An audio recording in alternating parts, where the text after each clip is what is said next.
Good afternoon, all. Thank you for joining us for this webinar. IIA Telangana is happy to have you here. I request our chairman, Uday Shankar, Architect Uday Shankar, to welcome the audience. Hi, good evening, everybody. I'd like to welcome all the people who have joined in for the webinar on Stand with the Built Environment during this times of lockdowns and COVID. And I think the Zoom platform is much more focused, and we can actually understand the topic and the subject. Our eminent speakers, Mr. Ajit Kumar Gupta Garu and Dr. Ashok Kumar, also will have lined up a good, interesting topics today. And I think it's just about 10 minutes since we have actually scheduled time. I'd like to ask the moderator, Kuldeep Singh, to introduce the speakers and get on with the program of the evening. Thank you very much. Thank you, Chairman Garu. Thank you very much, Udayji. Good afternoon, friends. On behalf of Indian Institute of Architects Telangana chapter, I welcome you all to this webinar on Stand with the Built Environment. As we all are going through pandemic situation and going through challenging times, where we as a fraternity have also suffered losses. But I am optimistic that we will overcome this challenging time soon. I convey my prayers and sympathy to all the fraternity members who have suffered personal losses during this pandemic time. We at IIA Telangana chapter endeavor to bring to you relevant topics through webinar, panel discussion, and debates. As you all know, built environment plays an important role in our day-to-day life. There are numerous studies done on built environment and its impact on health. The University of Virginia Built Environment and Health Research Group has done study on health impact assessment, and data shows that our health is hugely linked to where we live. Our quality of life, our lifespan, our longevity depends on neighborhood where we stay. So that brings us to the question of quality of built environment. And we as architects are among the principal stakeholders in this entire ecosystem. And this brings us to the question that how we can make a difference.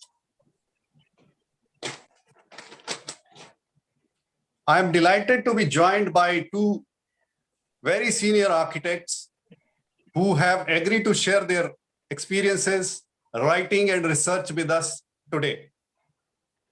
In today's session, Architect Ajit Kumar Gupta ji will talk about his work, his research on city of Chandigarh. And on the second part, Dr. Ashok Kumar ji will present his research and CSIR guidelines on ventilation for the buildings. Let me introduce Architect Ajit Kumar Gupta to you. Architect Ajit Kumar Gupta has over 51 years of experience in urban planning, architecture education, policy planning, and public legislation. He is founder director of College of Architecture, Badal, and past advisor to Town Planning, Punjab Urban Development Authority. He is also fellow of IIA and ITPI and senior fellow of IGBC. He is also former vice president of IIA and member governing council IBC. He is the current chairman of IGBC Chandigarh chapter. He is member state level traffic advisory committee for Chandigarh. He is also co-opted member of working group of planning commission for preparing physical framework for 9th 5-year plan.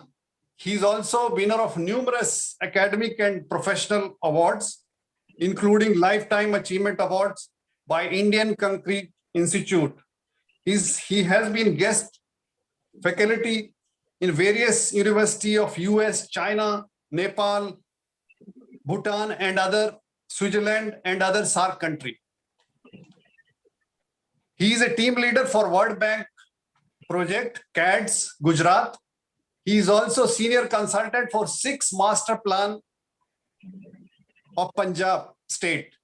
And he is also consultant for master plan for Chandigarh and city of Srinagar. He is also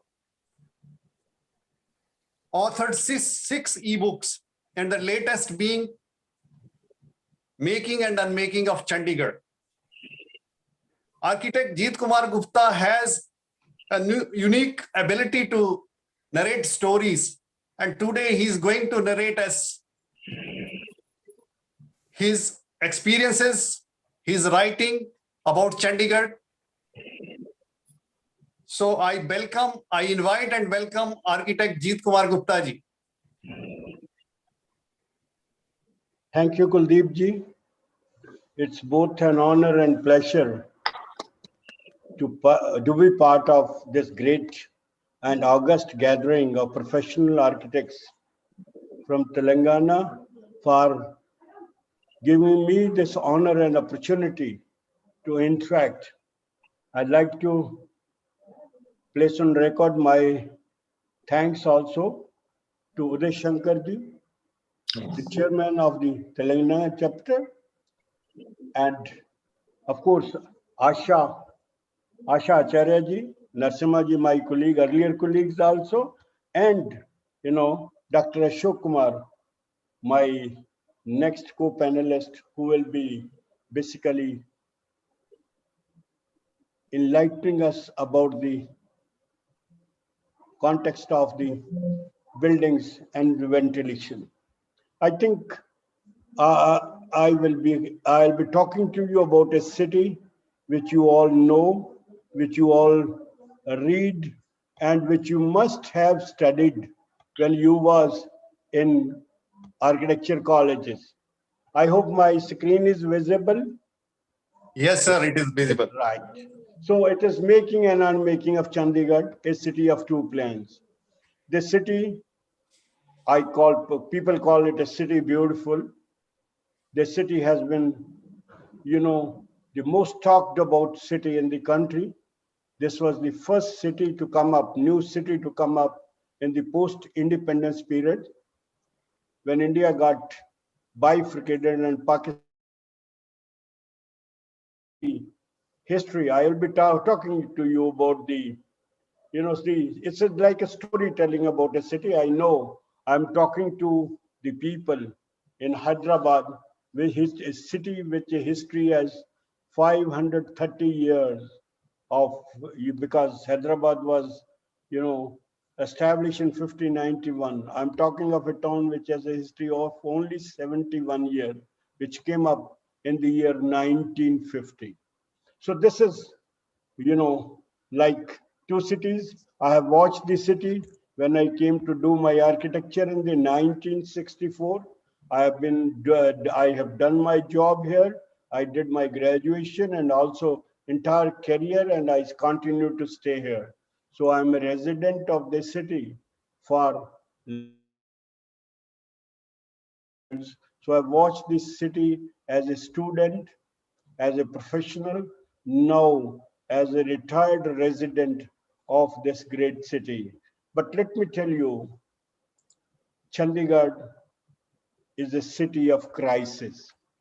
It's a city of crisis for the simple reason it was born in crisis, it was conceived in crisis, it was, it has grown in crisis, and it is continues to be in crisis. And when I talk about the crisis, it's a crisis of partition of India, when Punjab lost its capital, Lahore, to Pakistan, and state was left without any capital.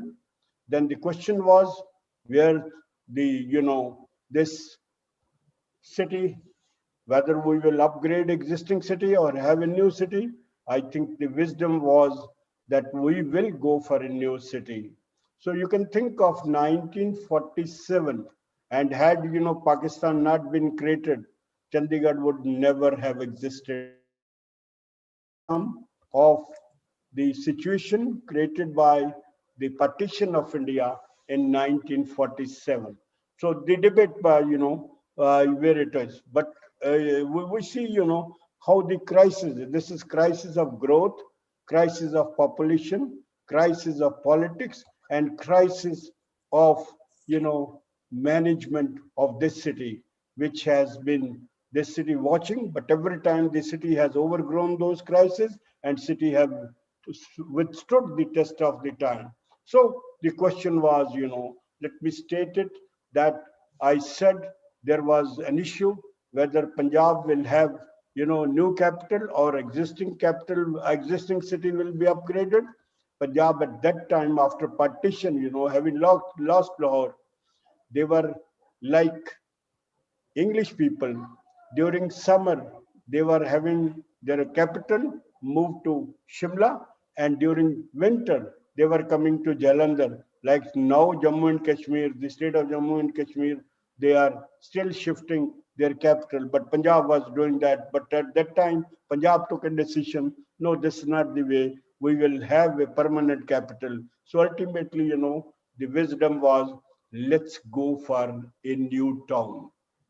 They said there are problems of, it's a border town, there are problems of security, safety, etc. And we cannot compromise by putting capital just close to the border. So accordingly, a decision was taken, let's go for, a new city. So the site was selected, the committee was established, and please understand, in the selection of the site, there is no outsider was ever involved. This was all an Indian exercise which was done, and Chandigarh was that time, because Punjab and Haryana was never created. So Chandigarh was coming under the Patiala, this Ambala district. So accordingly, a district deputy commissioner and other empowered committee, team was set up, and they selected the present capital. So you can see, the capital, the site of the capital was basically all an effort of Indians led by then Chief Engineer Mr. P.L. Verma. So this site was selected 260 north of Delhi because it was then central, to the state of Punjab, because Himachal was not created at that time. Entire Haryana was with the state of Punjab. So that time this site was, central to the entire state of Punjab. It was also close to national capital. There was sufficient infrastructure and water available, and the site was unencumbered. So this site had its own character. On the northern side, there was Shivalik range of hills. On the east and west, there were two chos, water bodies, that on the left, on the west was the Patiala Ki Rao, and on the right is Sukhna Cho, we call it Cho, because it's only having water during the rainy season, otherwise they remain dry. And this is the place, where they ultimately created the Sukhna Lake by putting a dam. So Sukhna Lake is never a natural lake, it's a man-made lake. But you could see there were 26 villages which were existing. All the villages' land was acquired and they were all moved away from this. So this was treated as, one of the flat site, unencumbered site. And this, you can see, it has a gentle slope right from north to south. It was bounded on east and west side, and the only chance of expansion was on the western side. We could not find, a better site. And if Chandigarh has any credibility, Chandigarh has any success, I think it's the site needs to be credited.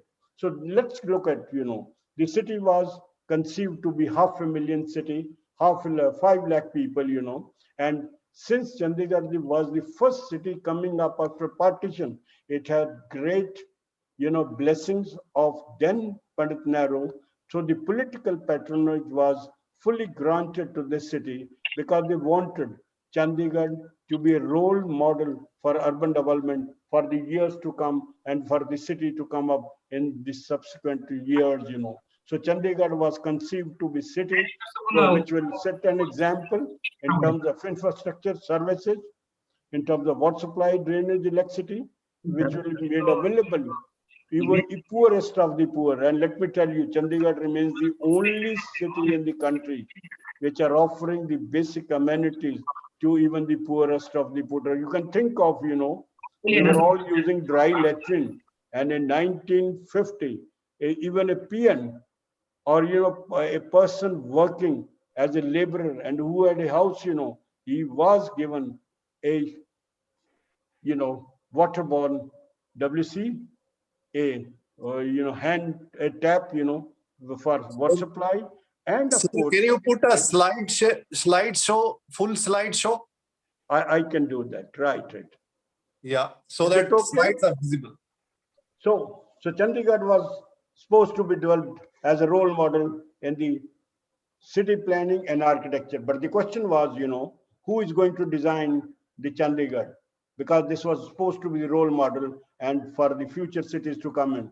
Ultimately, Albert Meyer was selected. Albert Meyer was an American and he was working already in India because he had earlier worked he was in the American army as an architect, and he was working in serving in India. And after partition, he was doing a lot of projects in Uttar Pradesh, etc. So he was in contact with Pandit Nehru, and Pandit Nehru said, find a person, because we want somebody who knows India, who knows also global trends, in architecture, and also can do a justice to the city planning in its entirety. So Albert Meyer was taken in. Albert Meyer brought his next man, you can see Matthew Nowicki, and these people came in and they started working on the plan. And you can see this plan on the right hand side. They prepared the master plan. They prepared a lot of plans, of the local level, super blocks and everything. They did it.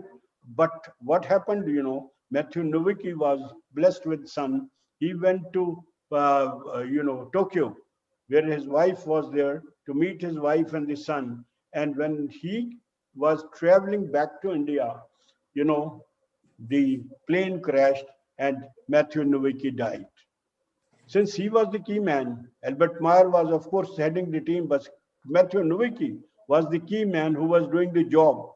So therefore, what happened? This was the master plan they have prepared, You can see the leaf-shaped plan which they prepared. They fixed the, site for Capitol Complex right on the northern side, below the Shivalik range of hills. City center blocked, that scare block, On the right side, you can see on the eastern side, it's a industries. On the western side, the Punjab University, the four major activities which were there. And of course, they made use of, two natural leisure valleys to give greenery to the city. So they prepared the master plan, they prepared the super block, which was the basic unit of planning. And, they did lot of drawings, etc. Well, what happened, when Matthew Nowicki died, Albert Meyer said, we have done the master plan, we have done the detailing. Here is the guy, because Matthew Nowicki was the key man. He said, single-handedly, I won't be able to do the project. And, this is what the government should do. The government could implement the master plan. But the government was very clear. The city has not taken off. And so they couldn't take a chance, And in India, there was no, that time, architecture college or planning college. There was only JJ School of Architecture, which were existing, at that time. And we had limited knowledge and expertise so far city planning and architecture was concerned. So government never took a chance, and ultimately they hooked on, this the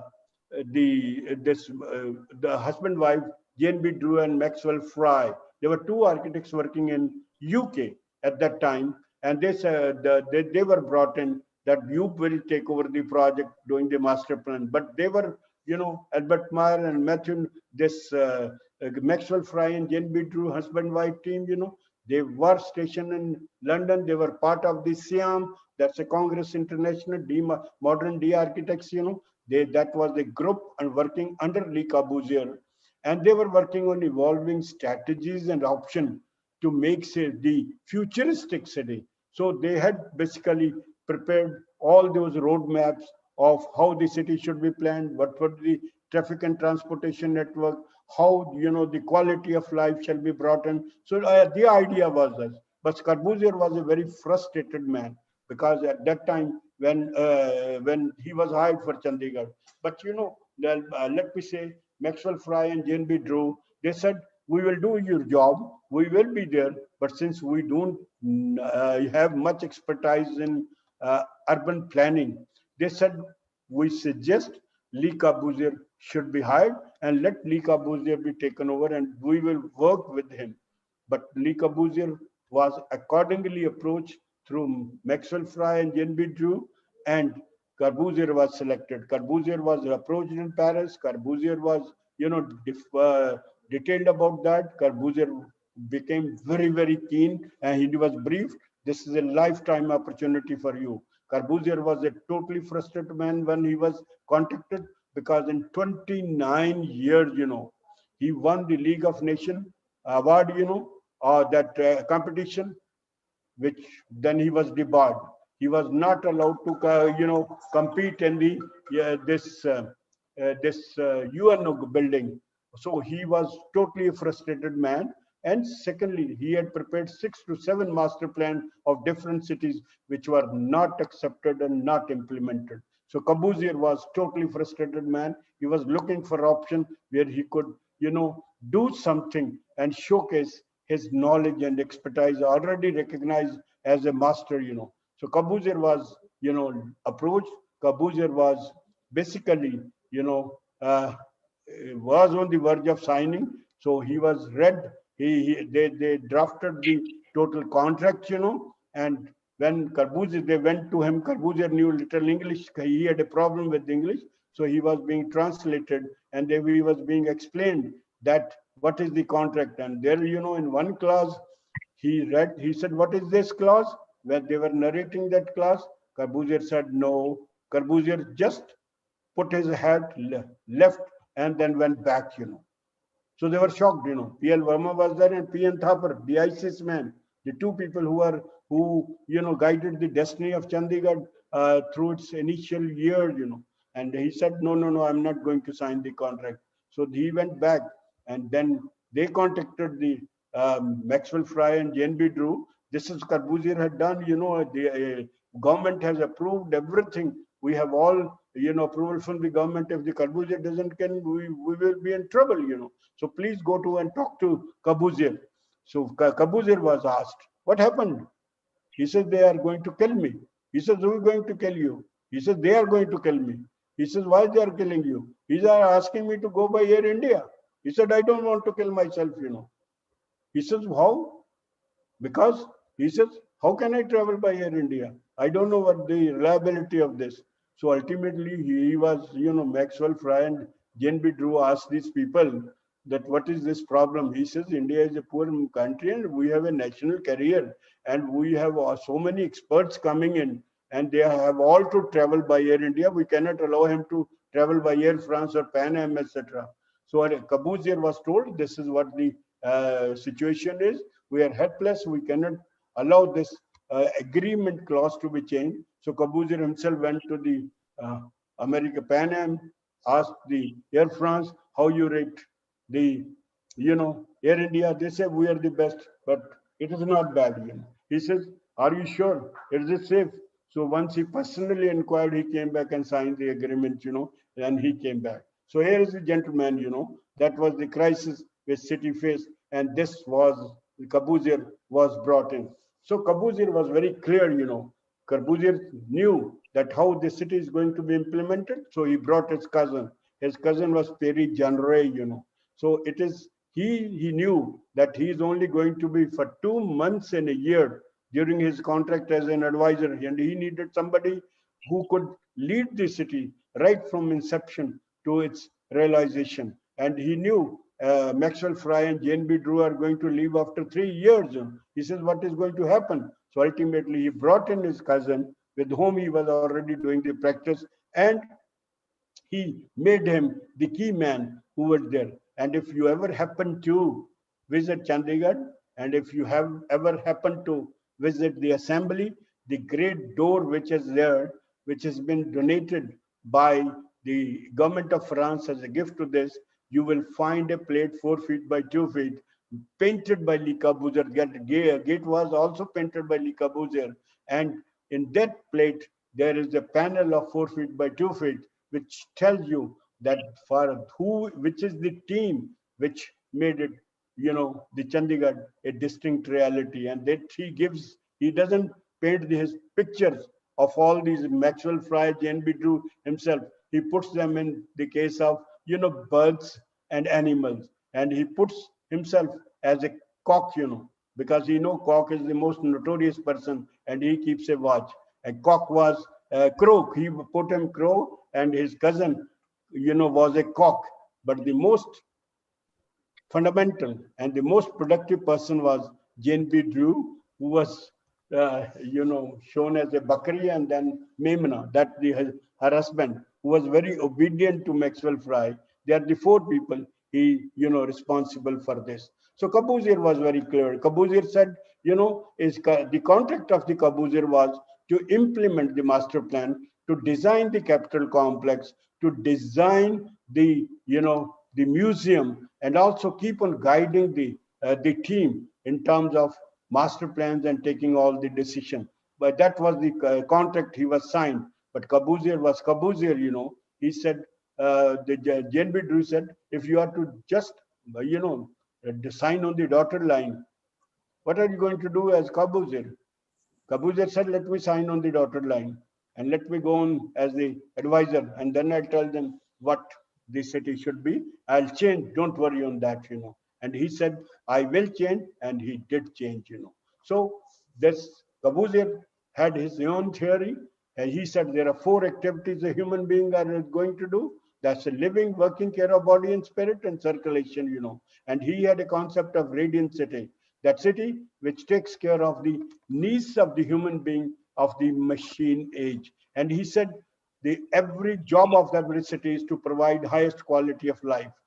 Then appropriate working conditions should be there. The man should be healthy, not physically, but mentally also. For that, he said, there should be cultivate body and spirit. That's care of body and spirit.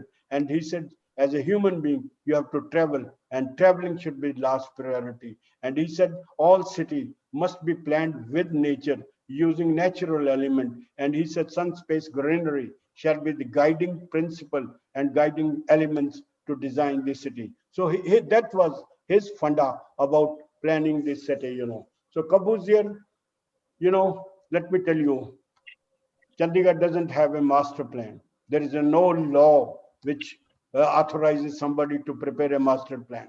So please understand, Chandigarh has grown without a master plan in the legal sense, what we talk about, So Caboose was hired, Caboose came, Caboose flew over the city, he locked himself in the Shimla, and within 96 hours, he comes out with a plan.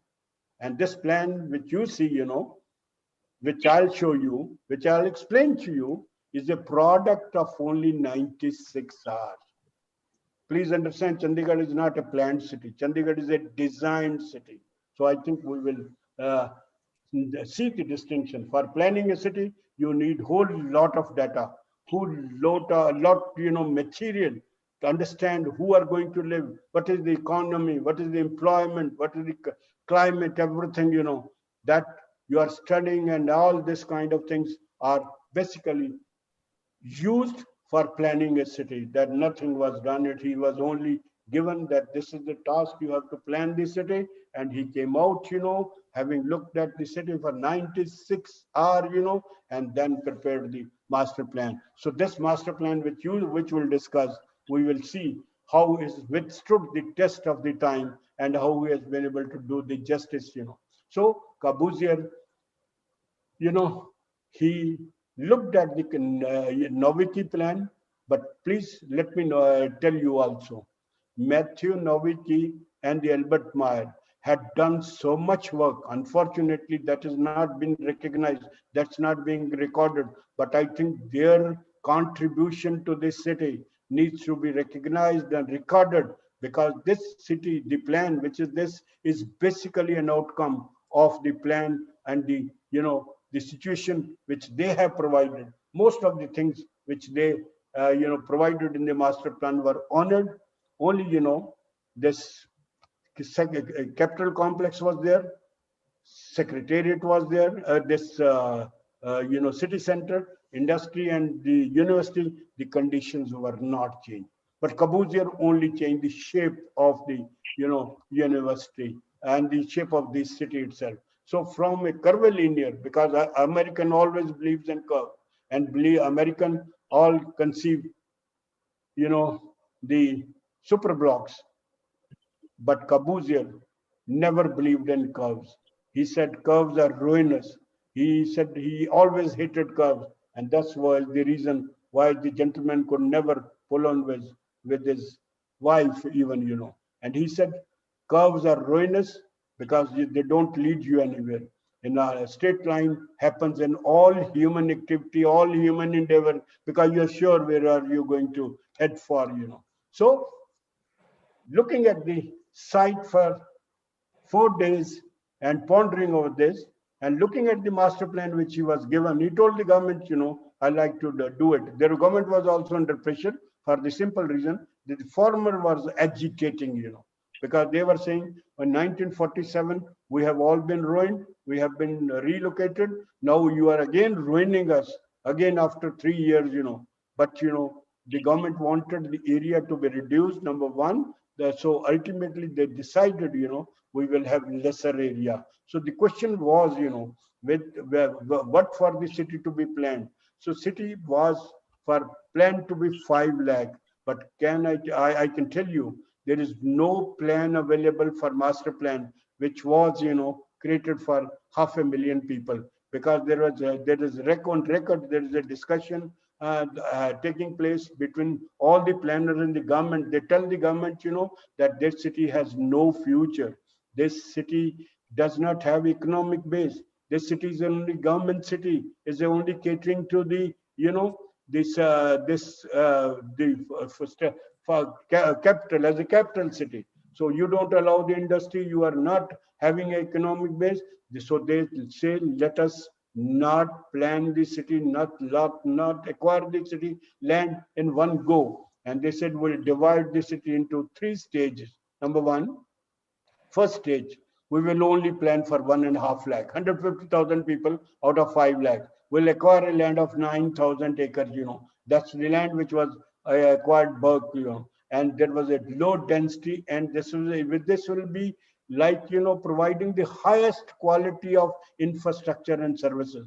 Caboose said, I want this Chandigarh to be developed as a currency note, like you have value dollar, for the simple reason why dollar is more valued as a rupee, because the dollar has a backing of a government of America with the strongest economy, and that's what you all honor. And please see which gives the value of to a currency note. Otherwise, this is a piece of paper on which you read on that, it is written, I promise to pay the bearer, whatever the currency value is. And that promise comes from where? The government. So Caboose said, I will develop Chandigarh as a currency note where a promise of highest quality of life, infrastructure and services will there, and people will buy it, So he said, first we will go by 130 sectors in an area of 9,000 acres for 150,000 people. Land will be given free of cost. In the stage 2, of course, you will have 17 sectors, but you will have a population of 3.5 lakh. And the density will be 3.5 times more, because the land will be only 6,000 acres, So if you find problem in Chandigarh, it is not that it has happened over a period of time. It is part of the planning strategy, because stage 1 was low density, stage 2 was high density, and then he said Caboose here, because there was a conflict, the city is not going to cross over 150,000 people. What to talk of 5 lakh? Caboose was wise. He said, if a tall city ever crosses the limit of 500,000, then where the additional population is going to be there? And he said it will be stage 3. And stage 3 will be re-densification of stage 1. He never, said we will add sector, we will add, more area, we will extend the grid. He said nothing doing. City will be contained within the 4 walls, which I am defining, of 47 sectors. And the any additional population that will be accommodated in the stage 1, which will be re-densified to accommodate this. So this was this, So you find, the city goes in a transition from low density to high density as you move from away from the hills, Caboose, PL Verma, then chief engineer, he said Caboose wanted more openness close to the, these Shivalik range of hills. He said the dense, because the drainage system, the slope was from north to south. He said logical it will be to go for higher density in the southern side rather than on the northern side. So ultimately, the master plan was evolved, and the master plan has, master plan is defined by this lady in the poetic sense. And he said, what is this city should be? He says, the best thing which ever created on this universe is the human body. So it's a human body remains one of the icon and the most developed among all the people who come on this planet. And he said city should be like an organic in nature and should be following the human analogy. And he said, he said that JNB Drew explained that this city is just like a human body with the commanding head as the capital, its heart the commercial city center, its hand of productivity industrial area, hand of learning university, and its brain and intellectual center in the parkway. That's a green valley, leisure valley, where will be located museum and library. Road will act as arteries, carrier of blood in shape of traffic, and glass and brick shall be as the skin, on this. So this was the first city master plan which Caboose, prepared. And you can see, the city center remains there where the industrial area on the right, but only shape is changed because he did not believe in curves. He wanted only the straight line, And why, he shifts the capital complex on the western side. For this, otherwise, Albert Meyer had put this capital complex right in the middle of 2 prongs of Sukhna Chau. He wanted Sukhna Chau be integrated as a part of the, capital complex. So the people will be crossing from Secretariat to Assembly to the High Court, crossing over the rivers. But Caboose shifted it to the left-hand side, that's on the western side, made 2 prongs clear, and ultimately this is the place where he created the, this the Sukhna Chau, which is Sukhna Lake, which you are there. So this is the plan of the city. You can see how the city has been linked to all the nature. He respected nature, and he said, we should stay connected with the nature. So this is the green belt which is passing through this. Any part of the city you stand, you will be able to see all the gray hills which are there, and that's what the analogy he gives. He said, we have to be part of the nature. We shall remain connected with nature. And he made sure, each sector plan has enough area built in so that people can go on watching here at the hills as they want to be. So the basic unit of this was sector. Sector was supposed to be container of all the kind of activities, and sector was residential, commercial, industrial, and it was, a size of 800 by 1200 meters. It catered a population of 5,000 to 25,000, depending upon low density and high density. This scale 8 Caboose was very much fancied by a module of 400 meter. He said 400 meter module is very, very easy for human being, and you can, you can have only multiples of that. And he said 2 and 3 multiple, this 800 by 1200 meter, that is the sector, and it is 1 square kilometer, the total area of this. And he said that why I'm fixing, because keeping in human, the walkability, that's you have to maximum walk for 10 minutes, and you can reach every activity within this, any corner of the city sector you take in, you will be able to reach all the activity within 10 minutes. So the sector was planned to be self-contained, self-sufficient, safe from the traffic. It was introvert planning, and our learned architect, I'm forgetting the man who died recently, who was the most decorated, Charles Korea.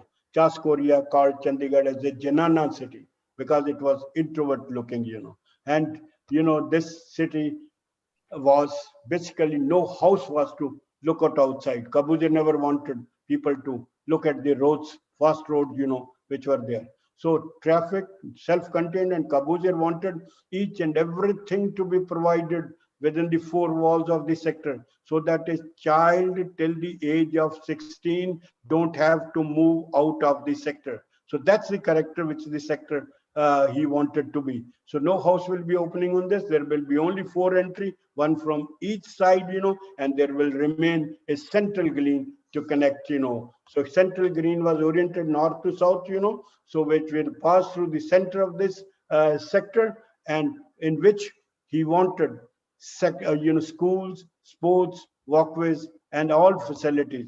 And he wanted, in the green strip, no vehicular traffic to be there. So this sector was basically, though it was having the roads, etc., but the central green was given to be uninterrupted from the traffic, etc. And he said, tranquility shall reign, and there will curse of noise shall not be prepared. So that is the concept of a sector which he gave. But the road network he provided, he said there will be 7 categories of roads which we provided. He called it a system of less sept voice, 7 V's, and he said it will be modified in case of Chandigarh to add VBC, that taking care of, right, you can believe it, in around 1956, 57, when he saw many people using bicycles, and he said, let's create the separate dedicated bicycle track. So V7 was modified to include V8BC. So V1 was the road which was bringing traffic from outside to the city. V2 was the major axis. V3 were the other sector roads, which were moving around this. V4, these were V1, V2, 3 were the fast traffic arteries, which catered to the inter and intra-city traffic. But once you are getting into the sector, that's a V4, the shopping street. And that was, the best street, because it was to have all kind of flowers, and it was had to have all shopping and all the community facility located on this. So this was the heart of this. V5 was the road, which was the loop, which was taking around the sector. V6 was the area, the routes which were taking to individual house, and V7 they were saving the footpath which was supposed to go through the central green north to south, and that was the total division of the sector. And this is what he said. This is on the analogy of a tree. You start from a trunk and you go to branches. As you go from bottom to top, and you will find the thickness of those everything, even our artery goes on retreating. But please, in Chandigarh, he said, no road will be named after anybody. So there is no road named after anything. So roads are named in the direction. So topmost road, this is north. So this is called Uttar Marg. The middle one is which divides the city. It's a Madhya Marg, the last southern, On the side is east, Uttar Marg and Purav and Paschim Marg, If you are going to the lake, it's a Srovar path, So he distinguished between larger roads and the smaller roads. The larger roads were called Marg and the smaller roads were called Path. So Srovar Path, Dyog Path, or the Vidya Path, they were all the roads. But Chandigarh does not have any road named after anybody. So this is the road, which is known as the ceremonial road. It's called the Jan Marg, which leads to the capital complex. So you can see the glory of the roads, which have been there. These are the roundabouts, which have been created, and they are one of the landmark in landscaping, etc. So the roundabout are not only looking at the traffic, but they are also looking at, the pollution part, and they remain one of the, eye catcher in terms of landscaping and in, in terms of absorbing carbon footprints. Now we come to the housing. Housing, in Chandigarh, we all call that Chandigarh has an architecture. Chandigarh architecture, we call it. There is no name of Chandigarh architecture. It was never conceived. It was the outcome of, that what climate was prevailing in this. Number two, how the sun was moving. Number three, what was the local bricks which were available, and what was the material which was available. Because there was no material, there was no, special material. There was no the trained manpower. There was no machinery, which were available for this. So the question was, before the Genre and Lee Caboose team came in, all the government had given a mandate of 13 category of houses to be constructed. Their area was fixed, their design was finalized, their cost was finalized. But when this team came, they said we would like to change it. So when the government said we permit you, but you don't lose the time, but you neither can exceed the PWD estimate, neither you can compromise on the this space which is to be provided. So they were within that constraint. So can you believe, they have used bricks, they have used very little wood and glass, because wood was around 11 times costlier than brick, and the glass was around 7 times costlier than the brick. So ultimately they used bricks, they even had minimum of plastered area. So that was, and they tried to use, the innovative ways how to, cut down the cost, and but never compromised on the quality of architecture. You can see, still those houses built 70 years back, they hold their glory, and they have not been compromised on the quality of architecture. And that is, Chandigarh architecture is the outcome of the money, the climate, as the sun, and also the material and technology available. Caboose was very much confused. He said, what I do, I don't know what is the climate of this is, because every 2 months the season is changing. You have too much hot, too much cold, mild hot, mild cold, then there is a rainy season. And he says, what for should we plan? And ultimately he said, we will plan for the sun. And that's what, the entire thing was revolving around this. So this is what you can see, the brick which have been protruded. Why they have been there? They are facing the western side. So they wanted the sun to cut in. And what they did, they brought out the bricks out of the wall, so that wall remained shaded. You can see, even the numbers which they are there. House number 2392 is there. It is the block of, the brick which have been taken out and plastered, and that's been used. The gargoyle we use, it is not, they never used a pipe down, they used a ready-made gargoyle to put in, and they never used the concrete. They used the prefab battens, etc. at that time to do the construction, to maintain its quality. So I have talked to you about the planning, I've talked to you about the housing, the sector itself, and also the housing. Now the living, we come to the working, and working was confined to the, the capital complex, and also to the city center. So capital was planned at head, at the top of this. Somebody asked Caboose, he says, why you have planned, the capital? He says, head is here, not below, So it is there, So he said he wanted that right under the shadow of the Himalayas, that the capital should be there. And he had written that no building to the north of the capital shall be ever constructed. And this will be, it shall be, basically valued. And this, you can look at the number one. This is the secretariat. I'm talking about you. Number two is your assembly. Number three is your high court.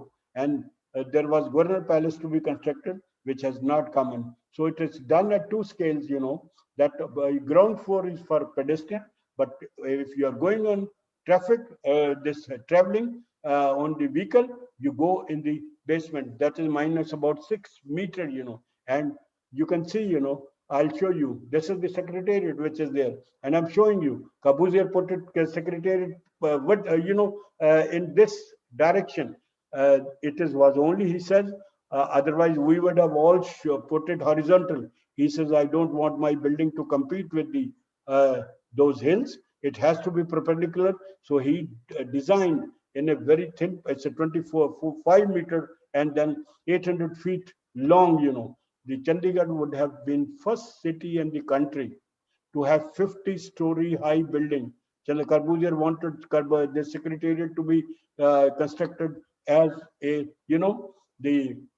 this multi-story building, high-rise building. But that time, the government said that the entire material was to be imported, machinery was to be imported, technology was to be imported. And that's what Caboose was requested, that we cannot afford it because they only had provided 10 crore of rupee for the total development of the city. He said, please compromise on this. We like this building to be an iconic building, but we cannot afford it, to rise to the 50th story. So Caboose retained it 10th up to 10th story, and that is, he made it concrete. You can look at this, you can see those on the left side. There is a block which is coming with small circles. That is what, this is called ramps, So Caboose provided ramps, rear, because all the material, this concrete mixing is all done by hand, All the material, the concrete which has been carried by donkeys, and donkeys could not walk down. So these material, this ramp was constructed as an integral part of the design, And at that time, you can think of what would be the cost of a lift.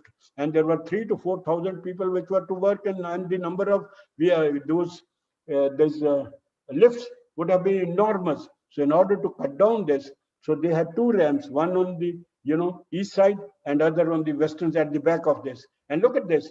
He has simple corollary, and only middle one he's trying to break, He's breaking it, for the simple reason that this area will be housing the governor, chief minister, and the more, senior officer this. He wanted to give it a distinct character. Right on the top, that was the restaurant. And he had, at that time, terrace garden built in this, And that is, you can see it's purely built by concrete, hand mix, no machinery, all animal. And that is the gratitude we have for the people who built to the Chandigarh, built these buildings without any technology and the quality of material, the quality of workmanship, the quality of concrete. I think they need to be seen to be believed, So this is the assembly which he gave in, and the idea of assembly he got it from while flying over,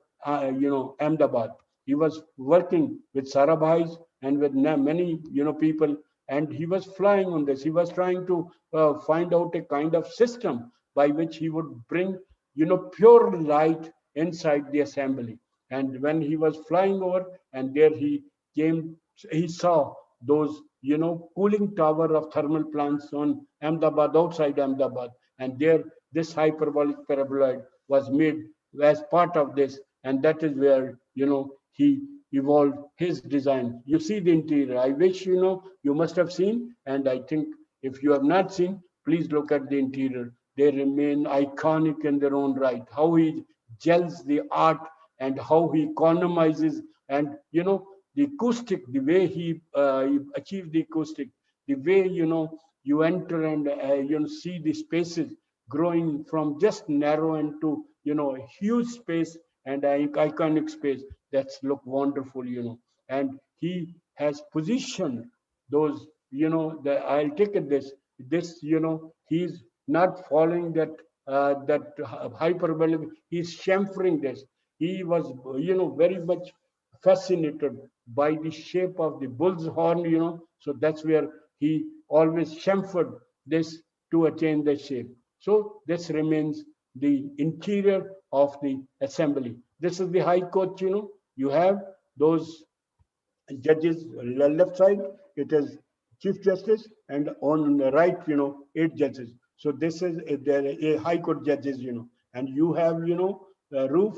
There are double roof itself, in order to avoid the heat to be penetrating in this. So they remain iconic in themselves, and you have to visit how he, uses those louvers to create a distinct character of architecture. And those 3 pillars, he brings from an idea that it should all be basically the grand entry and entry to this, initially the judges, the Chief Justice of this, he got it painted white, When Caboose came, all these pillar and everything was painted white. When Caboose came, he said, how come, this has painted white? The Chief Justice said, we wanted the judiciary or the legal system to be pure white and pure. He said, nothing doing that. It has to be of these prime colors, and this is color scheme then. And he told the Pandit Nehru that this will not be inaugurated till it is redone. So it costed huge money, that time. So they again those estimates were framed. Then they were repainted, and when Corbusier approved, then High Court started functioning. But he said, if you paint white, what would you could see, had it been painted white, what would have been the kind of character of this? And this is, a geometric hill. And I tell you that this is 2 stages in which Corbusier, the Secretariat and Assemblies plan, that is Capitol Complex. Below, there was the all parking is done, or all vehicular access is at the -6 meter level. So huge earth was dug out of that. Where to take this? So ultimately, had today people there, they said would have transported it, but there was no money available, and the people were advised. He said, let us create this, let's dump it and create the geometric hill. So this geometric hill, which tells you the moment, and this is landscape, this has been created out of the way, earth dug out of the Capitol complex to make this a monument, So this is a monument, Tower of Shadow. Caboose wanted everybody to understand how sun moves and how the sun should be managed in the Chandigarh context. So he tries to build a building. This is known as a temple of sun, Tower of Shadow. So simply, there are 4 directions: north, south, east, west, and northeast, southeast, northwest, and southwest. Study this, you will be able to understand the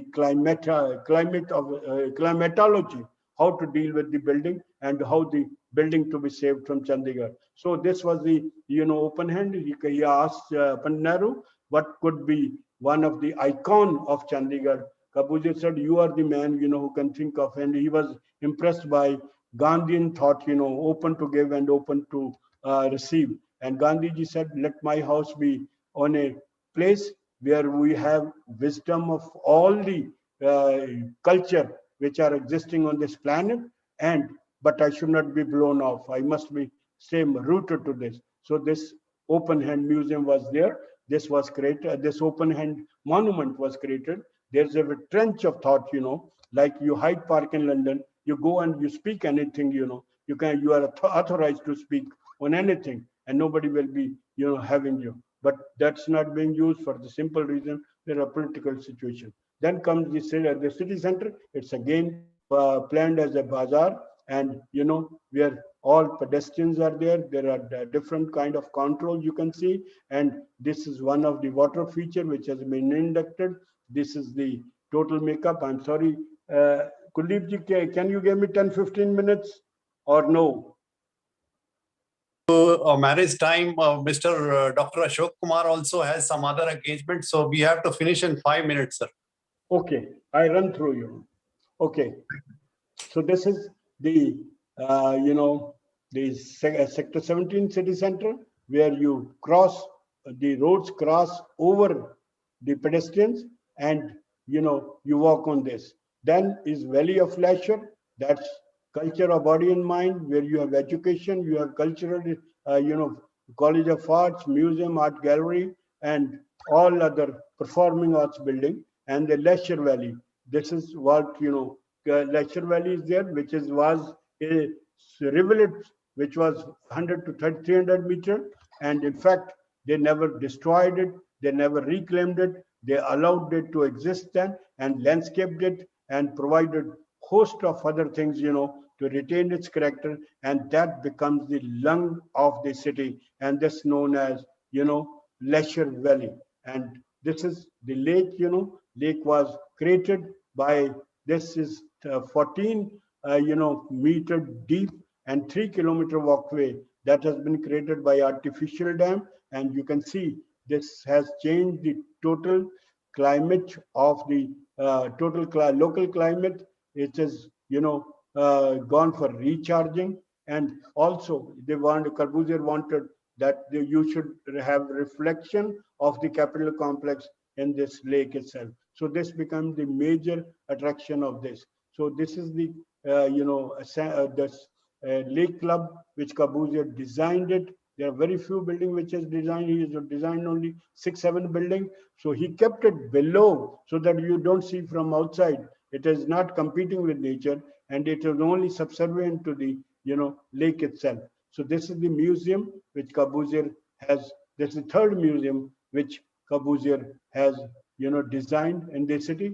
This is in the university, the student center. This is the Gandhi Bhavan of Punjab University, one of the finest and the rarest building, must be seen. This is the College of Architecture, whose sketch was given. College of this, it was Lee Caboose who said there should be a College of Architecture and there should be College of Fine Arts. Two have been established for creating architects and the fine art artists, who could keep city going in. So the landscape was basically that all the Leisure Valley and all sectors, they had dedicated area for as green area. This is part of the Leisure Valley we are seeing. You can see largest rose valley, largest variety of roses in the rose garden. This is different parks which are dedicated in the city, and the festivals are there. This is another garden of in the Leisure Valley which is planned. So that is the total context of the landscaping, and landscaping was made integral part of the city planning and development process. And then a small industrial area was there, and to segregate the industrial and residential area, a 500 feet belt was marked, which is planted with mangoes to provide raw material for the industry. Chandigarh has another distinction of development controls. Every building, every part of the city is under development control. There are controlled within the city, they are controlled outside the city. So within the city, you are defining the edges, height, material, opening, etc. And in the outside, it's a periphery. First 8 kilometers, then 16 kilometers, you could not do anything. You cannot change the use of land, so that when tomorrow the city is expanded, they said we will have more land available and land will be encumbered free. You can think of, even the manhole is designed. This is Chandigarh manhole, which has the total master plan embedded on that. And this is the man who gave the edict. Chandigarh has an edict, and edict explains you the object of planning, the basis of planning, explain the sector, roads, and also traffic and transportation, then architectural control, and talks about the city center, industrial area, lake, landscaping. And then he says there will be no personal statue. Can you believe it? There is no personal statue erected in the city so far, and he talks about, credibility of the material and their truthfulness.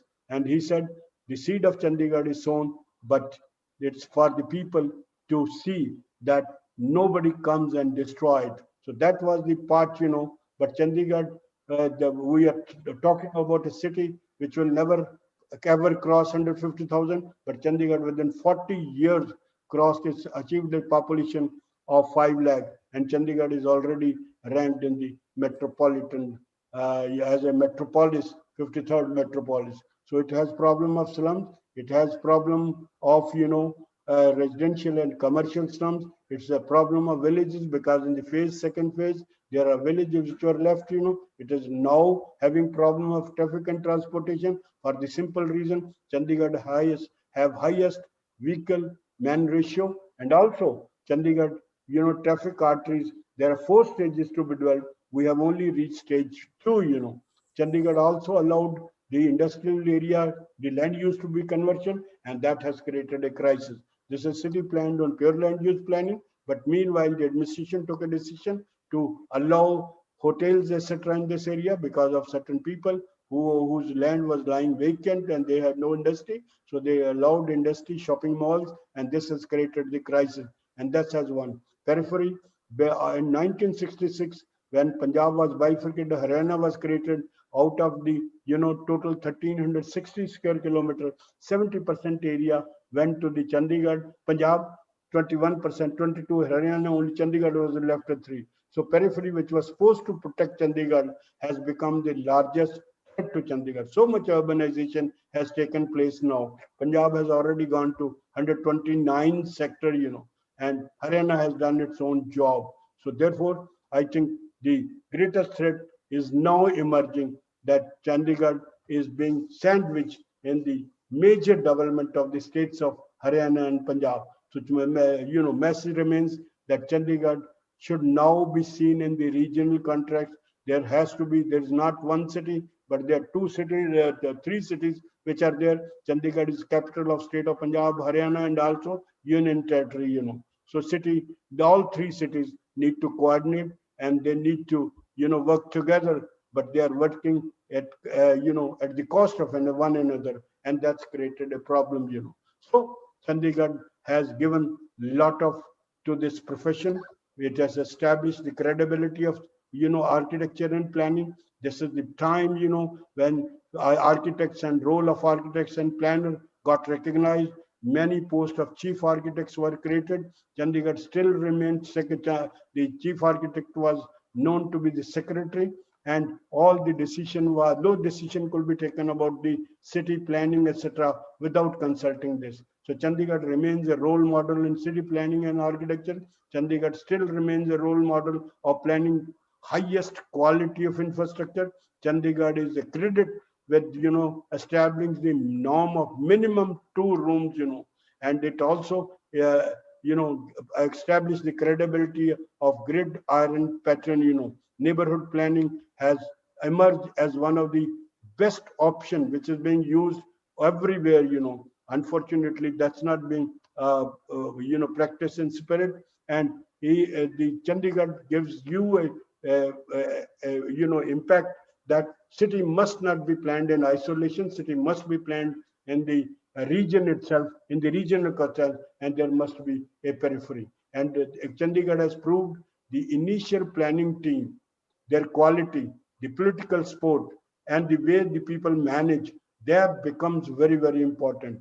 Another message is that bulk acquisition of land helps you in creating, quality infrastructure, etc. And it also tells you that if you design a city under with nature, that sun, space, and greenery, you can never go wrong. Chandigarh was able to, they had wisdom. They protected all the trees. They passed simple one order. There was a tree preservation order. The day Chandigarh came in, tree preservation order was promulgated, and the order said all existing trees are protected trees, and that's what it was.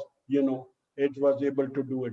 So Chandigarh, has given a lot of things about material, about art and architecture, and he said, and they gave the concept of development control, and also, Chandigarh valued the landscaping as integral part of the city planning itself.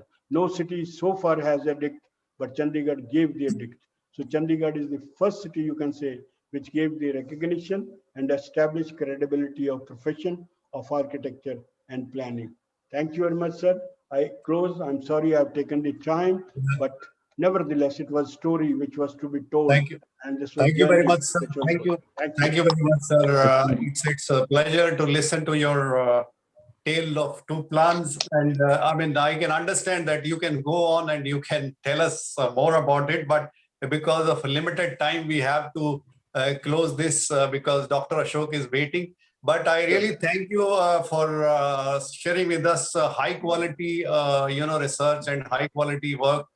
What we generally don't really able to read or go through. So I think it is valuable. Your inputs and your thoughts are valuable, and your books are really great. I mean, it is great research. On a lighter side, I mean, I would like to ask some question, but we will take it later if you have a time. We will have some question, but it was a high quality presentation. Thank you very much, sir. Thank you for the opportunity. I'm so grateful to you to this Telangana chapter for giving me the opportunity. Okay, thank you. Because of time, we will skip the question. Because of time, Dr. Ashok is waiting. I will let me invite Dr. Ashok now, second speaker for this webinar. Thank you, Dr. Ashok, for joining. Dr. Ashok has done a research along with his team on guidelines for ventilations of buildings, UVC disinfectant solutions for SARS-CoV-2 virus. Let me introduce Dr. Ashok to you. Dr. Ashok is a chief scientist and head of Architecture and Planning Department, Central Building Research Institute, Roorkee. Dr. Ashok is an architect planner and has doctorate from IIT Roorkee. He has been guest faculty for more than 10 years at IIT Roorkee. He has authored 110 research publications in international and national journal. Dr. Ashok has filed for 2 patents and 3 copyrights. Dr. Ashok has executed over 90 research and development projects in the areas of green and energy efficient buildings, green retrofits, rural and urban housing, schools and healthcare buildings. Currently, Dr. Ashok is engaged in 20 projects for which include Indo-US projects on improving building energy efficiency with grant of 6.868 crores and another project of Indo-UK projects on zero peak energy building designed for India with grant of 5.8 crores. Also, Dr. Ashok is also involved on a various projects like CSIR industry sponsored R&D projects for Tata Steel and Reliance Industry Limited. He is actively involved as an expert committee members in more than 50 committees of BIS, Bureau of Indian Standard, National Building Code, and ECBC. Dr. Ashok has several awards to his credit, including National Design Award for Architectural Engineering from the Indian Institute of Engineers 2019. He has several honors to his credit, including expert committee members for Science and Engineering Research Board, Delhi. I welcome and invite Dr. Ashok to share his thoughts with us, his research with us, and also explain briefly how CBRA is involved in architecture and planning research. Welcome, Dr. Ashok. Yeah, thank you, Kuldeep, for your nice introduction. At the outset, I would like to thank the Telangana chapter of IIA for having invited me to this program this evening, and good evening to each and everyone present over here. Namaskar to my seniors, those who have joined Uday Shankar, and I can see Narsimham and many others.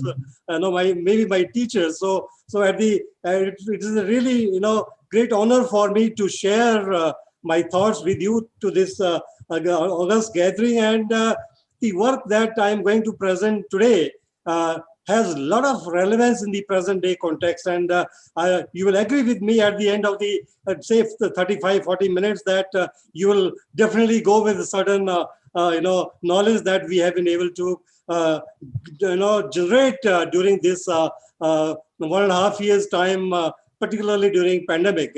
Many people were sleeping or maybe engaged indoors, but now we at CSIR and CBRI were working day and night to come out with something, some useful, something useful which can be used by society at all in a larger perspective. So let me straight away share my screen, and yes, hope you will be able, you can see my screen. Kuldeep, can you see my screen? Yeah, we are able to see. Yeah, thank you. Great, great. So, as I said, I will be sharing my thoughts on a very, very important topic, which is CSIR guidelines on ventilation of buildings and UVC disinfectant solutions for SARS-CoV-2 virus. So, if you see the sequence of my presentation, as rightly pointed out by Kuldeep, that I need to briefly touch upon what is CSIR and a brief about what we have been doing in the areas of building and built environment.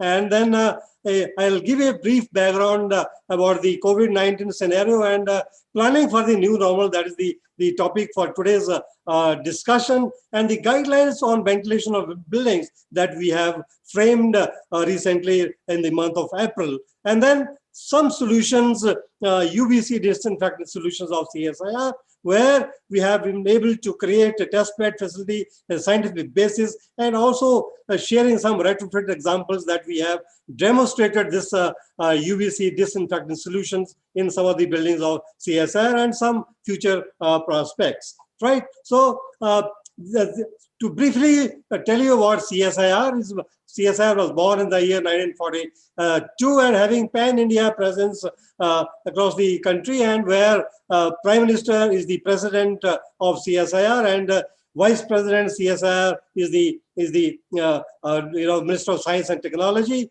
and at present Dr. Shikhar Mande, DG CSIR and Secretary DCSIR, and there are 37 institutes across the country, and CBRI is one of them. So there are around 3,600 scientists across the country in CSIR and 4,500 S&D sports support staff, and we have around 3,300 PhD students and around 2,000 administrative staff. And on an average, we contribute to science every year about 5,000 plus research publications in peer review journals. And if you see the laboratories of the institute, which are spread all across the country, starting from IIM Jammu to IHBD Palampur to CBRI Roorkee, IIP Dehradun, and coming down to Hyderabad, where we have CCMB, ISCT, HGRE, Hyderabad, and all, we have clustered these institutes into various R&D themes, and civil infrastructure, engineering, chemicals, petrochemicals, mining, materials, metals and materials, energy and energy devices, agriculture and nutrition, ecology, environment, healthcare, aerospace, and things like that. So if you see these red red numbers, there are, that means if you talk about civil infrastructure and engineering, there are 19 laboratories or institutes working in this area. So in a broader perspective, if I see the CSIR R&D focus and priority areas are basically all on housing, roads and construction and materials, and particularly with regards to CBRI.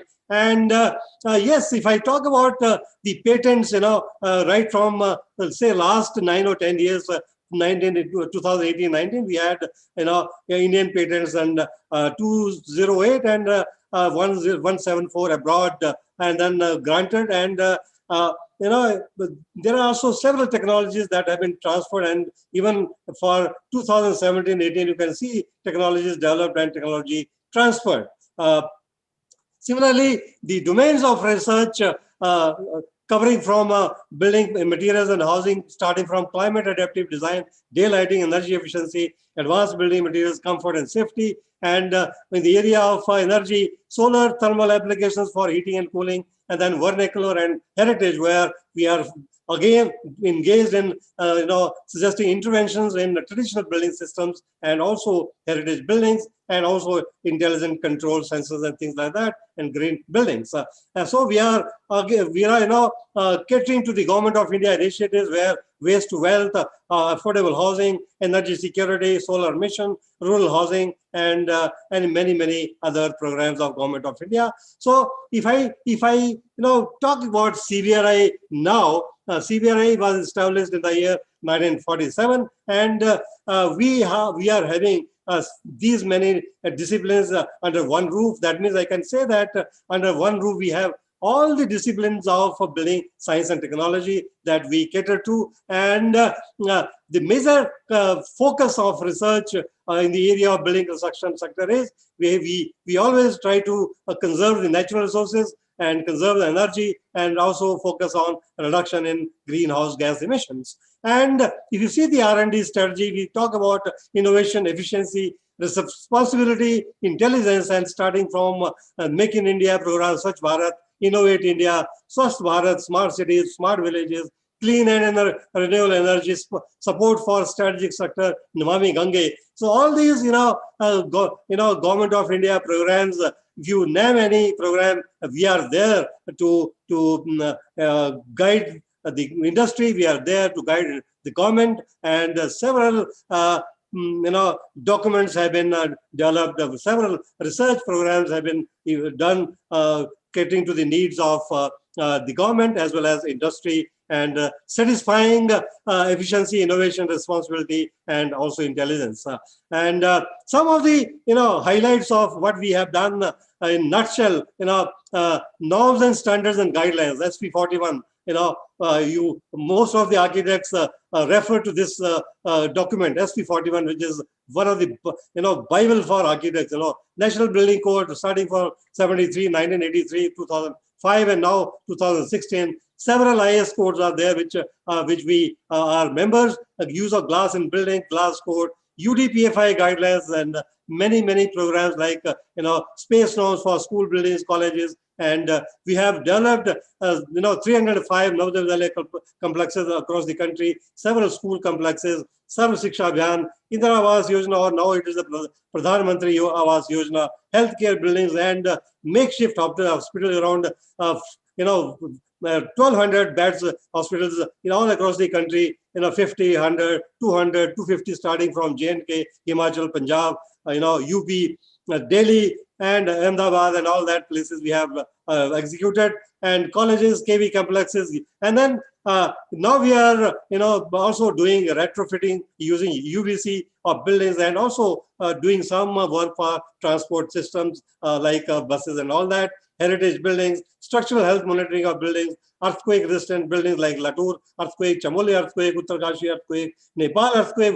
We are doing 70 schools and around 70 hospitals in Nepal. And for outreach programs, we also talk about the skill development to masters, architects, engineers, students, and many others, and advising government on many strategic sectors. So if you see the this Pahal document, which is very important document of Government of India, Ministry of Rural Development, where CBRI has contributed housing typologies and field demonstration of appropriate low-cost housing in 15 states of India with complete architectural, structural, and building details. This Pahal document is very well available in the website of Ministry of Rural Development. Anyone interested can have a copy of that. Similarly, we have done a full-scale study on energy retrofit by adopting these interventions, where we have demonstrated that by using different interventions, starting with passive intervention to active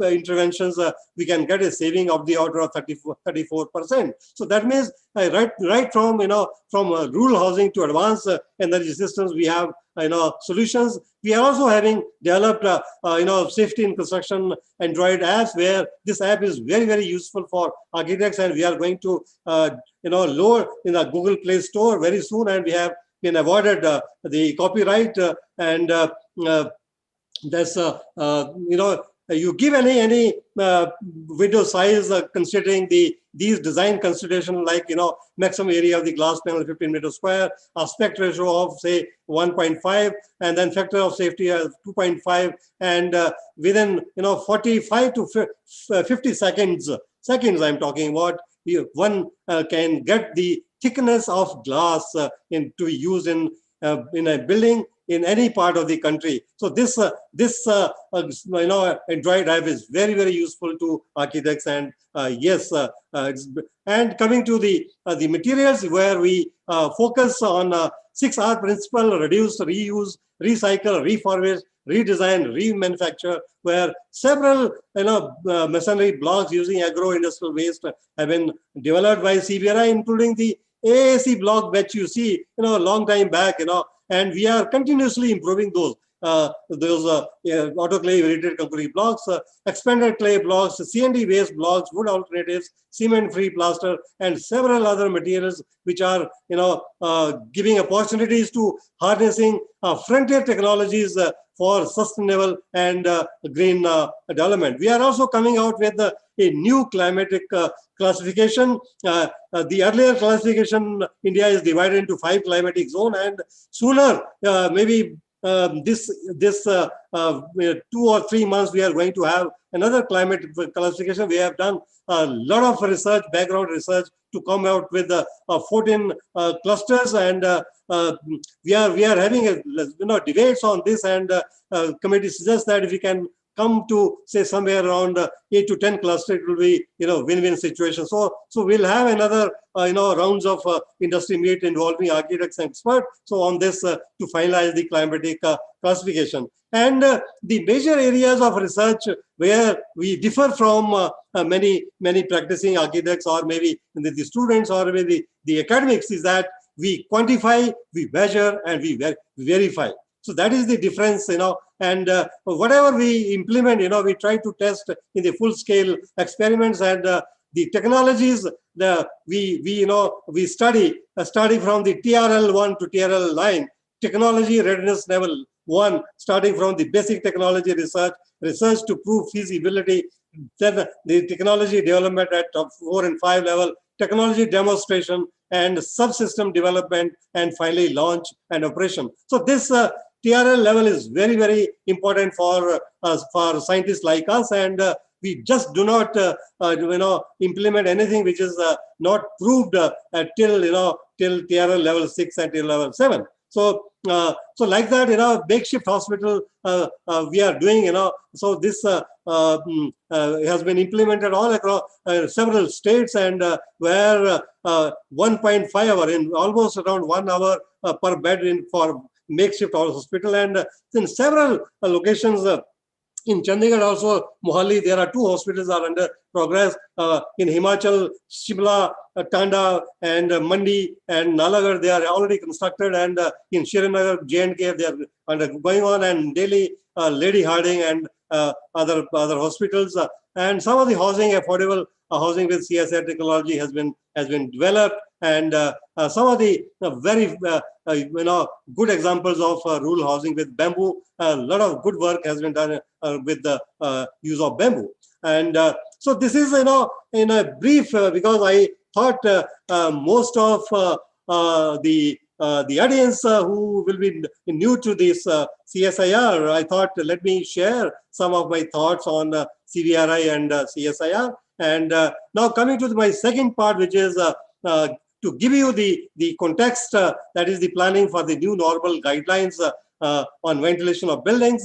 So this is the context, and the COVID-19 scenario, SARS-CoV-2 has really changed the behavior everyone is wearing masks. There is social distancing. There are air ventilation as pharmacological approaches to combat the spread of infection. And if you see the droplets of size starting from 0.05 to 500 micrometer loaded with viruses are generated and expelled, and especially by asymptomatic and pre-symptomatic people who are infected, and they expel this viruses while talking, singing, coughing, and sneezing. And it is very, very important that we follow the guidelines, and the close contact between 2 or more individuals less than 6 feet will definitely transmit the virus. And also when it is the particles size is smaller, then it will remain for hours together in the air. And so that means, as I said, larger particles land on surfaces, and the smaller aerosol particles stay airborne for larger time, maybe covering even several hours. So that means they have a lot of impact in our everyday life, whether it's the office or working or office, or living. So CSIR during last 3, 4, 5 months have come out with several disinfectant solutions, and both UV based and non-UVC based. C-band, C means C-band, and there are pan CSIR products where every week we sit in the evening from 6 o'clock to 8 o'clock in the evening and debate on what new can be done for the country and to solve the problem of the society. And we have had I think around 49 meetings so far, starting from November, and several solutions are there which I'm going to share with you on that. And so that means in planning for the new normal, as already talked about by Ajit Kumar Gupta ji, about the building infrastructure, where he gave example of a Chandigarh city, higher education, corporate culture, and the civic spaces and campuses and hospitals, built environment, houses, apartments, auditoriums, malls, and many public open spaces. All these are very, very important where we are talking about COVID-19 like scenario. And we have, as I mentioned, CSIR guidelines on ventilation of residential and office buildings. These ventilation guidelines I have shared with around 2,000 architects and around 4,000 engineers across the country, and we have got several responses, and we are in the process of coming out with version 2 now, maybe which will be in the month of July.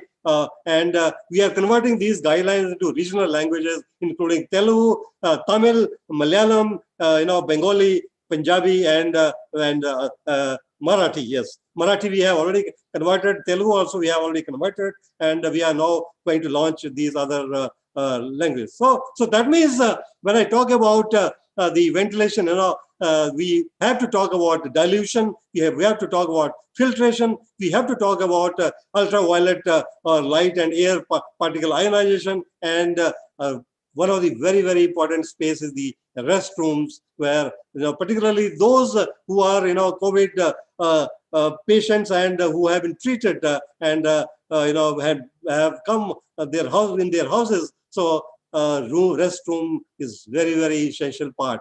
So that means WHO has recommended the minimum ventilation rates of 10 liters per second per person for SARS-CoV-2 like situations, and based on that scenario, looking into the National Building Code, air changes per hour values, we have several rounds of discussion amongst experts, and we try to debate on that whether we should go for revisions or not, whether these revisions will be permanent or temporary, how to get these air changes per hour in a existing building. So that means all that we debated upon that, and we finally came to the conclusion that yes, even if we do minor modifications, these air changes in the existing buildings are possible. So that means what are these?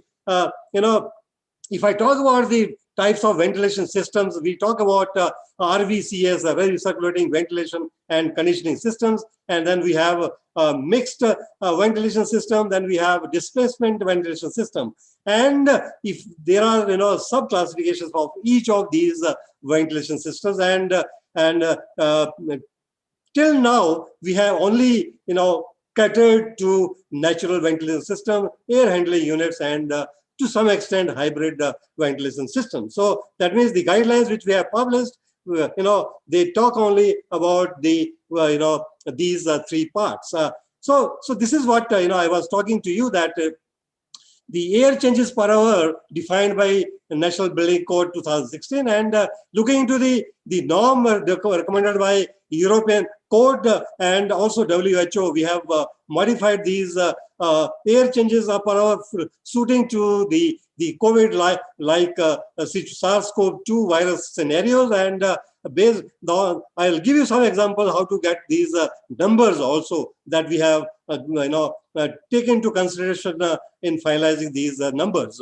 And in isolation room, which is not given in the National Building Code, we have added is a special category, and we said that minimum air changes we have to give, because there are guidelines issued by Government of India, and we must cater to that. And similarly, for non-residential buildings, we have done modifications for air changes per hour. And now, if I give you example of a Hyderabad, and if I say that in a bedroom, I have a size of around 13 feet, 3 inches by 10 feet by 10 feet, 10 feet is the height.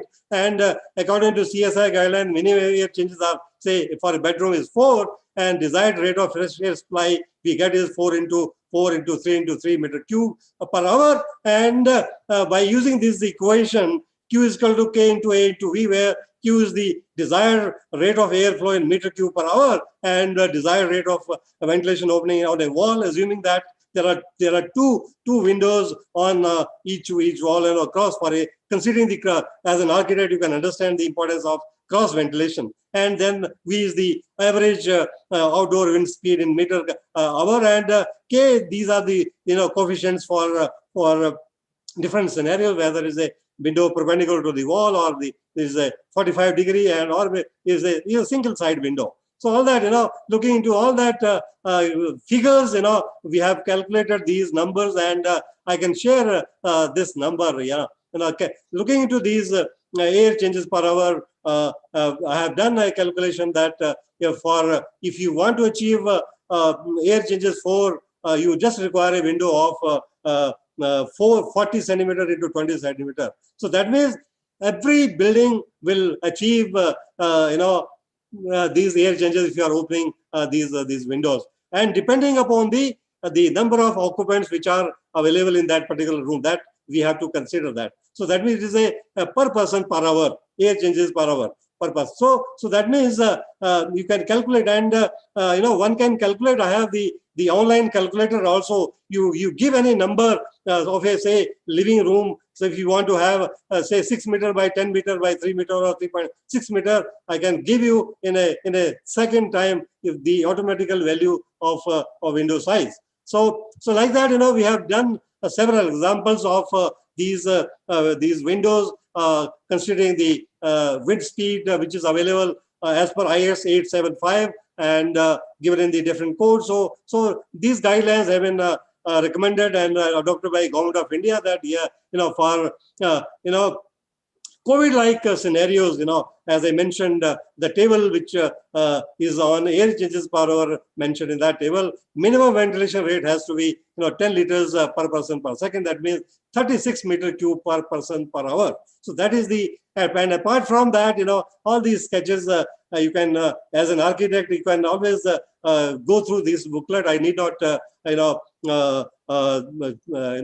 elaborate on that, because these are for students and for common man. And yes, there was a concern that can you estimate the risk in a closed setting? Yes, there is a Wells-Rayleigh model calibrated to COVID-19 scenario, and where viral load emitted is expressed in terms of the quanta emission rate, which is E quanta per hour, and you can use these equation P is equal to 1 minus e to the power of n, where n is the number of quanta ideal, and n is equal to C average and QBD, where C average is the time average quanta concentration quanta per meter cube, and Q is the volumetric breathing rate of an occupant, and D is the duration, that how much that a person is whether is traveling in a bus or sitting in office, or so that you can calculate this, and this airborne quanta concentration increases with the time from initial value of 0 following a 1 minus exponential form, and which is a standard dynamic response of a fully mixed indoor volume to the constant input. So dc by dt is equal to EY V minus lambda C, which is very, very important. And this lambda is very important, where all these effects of ventilation, where the role of an architect is very, very important, and a disposition of different, or putting all these disinfectant solutions or filtration measures, you can calculate these numbers. And yes, if you have these, I will just give you an example. In a 45-seater passenger bus, approximately say one infected person, and for a quanta emission rate of 0.8 quanta per hour, you can calculate by using that equation. If there was a fresh air, then 5 persons will be affected, and if there is a 30% fresh air, 1 person will be affected, and if there is a 100% fresh air, it will be around 0.5. So we have just taken one value. So like that, if you are using the UVC solution, like I will give you an example of that also. So that if you are using these UVC solutions, then there are very less chances of getting infected. So that means as the ventilation rate increases, the probability of infection decreases, and increase in floor area reduces the probability of infection. And similarly, even if the floor area is provided as per the standard, the probability of infection increases for less floor area having less occupancy. So as the breathing rate increases, the probability of infection increases. Similarly, the quanta rate will take into consideration and will be very, very important. So this is part 2, and coming to the solutions that we have developed, starting from test bed, scientific basis, and some examples, and why UVC, that also I will share with you. So these UVC devices are basically used, and ASHRAE, WHO, and REVA have recommended the use of these UVC devices all across the globe. People are now adopting these UVC devices, whether it's induct devices or standalone devices or overhead devices. And yes, the reason is that the ultraviolet C-band radiation, which is a non-contact or non-chemical technology, is widely used and recommended for disinfecting material, because it has a radiation of around 254 to 280 nanometer wavelength with no lasting byproducts, and it damages the nucleic acids, DNA or RNA of our organism, which normally might give us an infection, and this could be either bacteria or a virus or fungi. So one of the most efficient techniques to control the infection spread in the indoor spaces is the UVC. And yes, the solutions, this I have already explained to you. Why CSIR? Why there's this, as I told you, CSIR IMTech is one of the important laboratories of CSIR, and here in this laboratory, under BSL3, Biosafety Level 3 laboratory, we have tested this technology, UVC, and you can see this viral load testing system, and these are the modules which I will explain to you, that the current rating is 220 volt AC, and the weight of one unit is 1.5 kg, and the size is it can be, customized to any size, looking into your duct size, and number of lamps also we can vary, 3 to 5 lamps, each of 10 watt. And a very important work that we are doing is that instead of lamps, we are also researching on LED. So that also will be coming in the future very soon.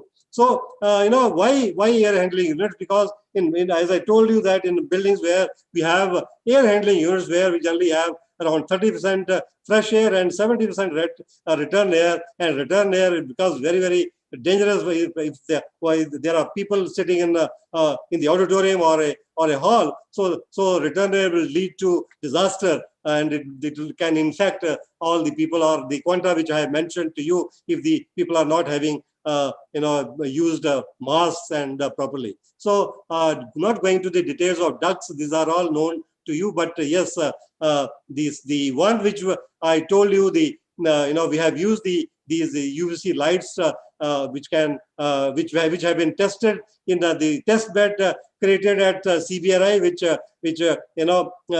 I think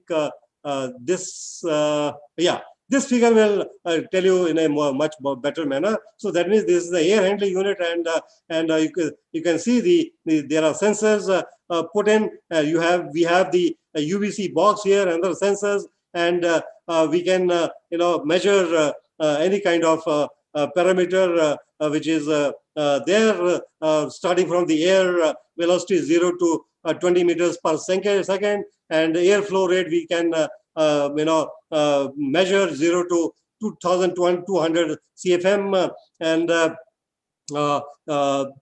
cooling side temperature control ambient to 16 degrees Celsius, heating side ambient to 50 degrees Celsius, humidity control around ambient humidity to 95%, and mixing ratios around again 0 to 95%. And this duct design is having a model structure, and we can integrate all these sensors for air velocity, airflow rate, temperature, RH, differential pressure, and UV intensity. So this is how it looks like in real time, and these are these UVs which have been put in this particular section, and tested it. And yes, this is the schematic plan of the room, and this is the AHU, and this is the hall, and this is how we have designed. And the duct design for UVC disinfection is that you see the dosage is very, very important. So here approximately 1 millijoule per centimeter square has been recommended as the where we have found that in the Imtech Chandigarh there is a log 3 reduction, or somewhere log 4 reduction, and required number of lamps, length of exposure, lamp wattage, all that have been finalized at 460 millimeter into 460 millimeter size in consultation with our laboratory, where we have considered air velocity which can be varied from 0 to 20 meter per second, and CFM also flow rate, which is again very, very important, and all that parameters we have considered. And if I talk about different duct designs for different types of buildings, generally, this if you have a cinema theater of 1,000 square meter, office of 2,000 square meter, and auditorium of say 200 square meters, you can get all these numbers by calculation, and the cost is very, very nominal, just peanuts. One can have a dinner of 7,000 rupees in a 5-star hotel. So you can see the cost, and these are the closer details of that UVC duct, and it is very, very easy to install and retrofit, where we have used 8 watt UV lamps of 5 numbers, and this can be fitted. We have a handle to insert in any of the existing ducts. And I'll show you a case of our own CSIR headquarters auditorium in New Delhi, where we have retrofitted this system. And having these numbers, area 2,218 square meter, the volume is around 873, number of air changes 9, flow rate 4,628, planar velocity is 6, and duct sizes are 600 millimeter by 600 millimeter. And this is the stage, and this is the auditorium hall. And there are three, duct, three ACs which take care of the 11 TR and each. And there was a problem in that the stage which was having another this layout which was not able to retrofit because of the concrete based system, which I'll share with you the photograph. This it was difficult to retrofit, so we thought that we'll use this plenum for this side also and this side also to retrofit the UVC. And you can see these ducts which have been retrofitted with UVC, and the sizes of the chiller and the airborne chiller, and you can see the fixing of the UVC and the duct, and the CFM measurement at the inlet of velocity in meters per second for each section, and we measured around 3,120 CFM and at different places. So that means all that retrofitting which we carried out and demonstrated and validated, and it is functioning very well at CSIR headquarters. And the cost, as I mentioned, is very less, 10,000 rupees per module. There we have used 3 modules of the size, and the installation charge is around 20,000 rupees, and the total retrofit cost is just 50,000 rupees for a hall of around 280 square meters. So like that, and now what we have done is that it's not possible to go in all parts of the country by us, and we invited the expression of interest, and there are 30 industries which have come forward, and the technology has been transferred to all these 30 industries, and located in Hyderabad, Mumbai, Nasik, Rajasthan, Noida, Haryana, Nagpur, Hyderabad, Punjab, and Gurugram, and all these areas.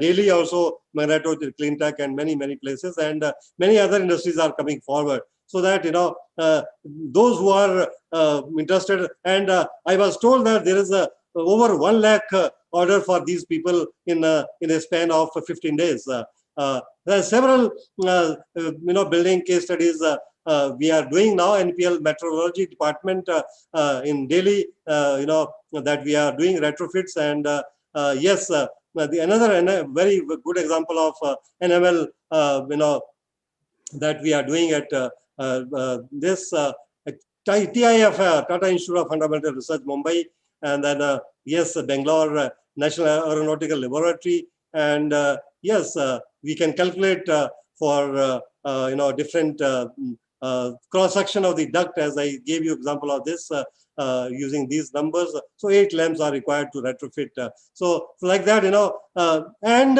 another very interesting example of standalone air disinfectant system, where we do not have air handling units, and we want to retrofit, like we have classrooms, we have shops, we have dispensaries where we do not have air conditioners. So these this standalone air disinfectant system has been developed just around 15 days back, and we have filed a patent also. I am one of the inventors, and we can calculate the retention time and UV intensity for no swirl case for various lengths of UVC chamber, and we can get and this is how this UVC clean air disinfection system will look like. And again, the technology has been transferred to Paris Defense, and yes, we'll have soon clean air disinfectant solution, and the patent has been filed because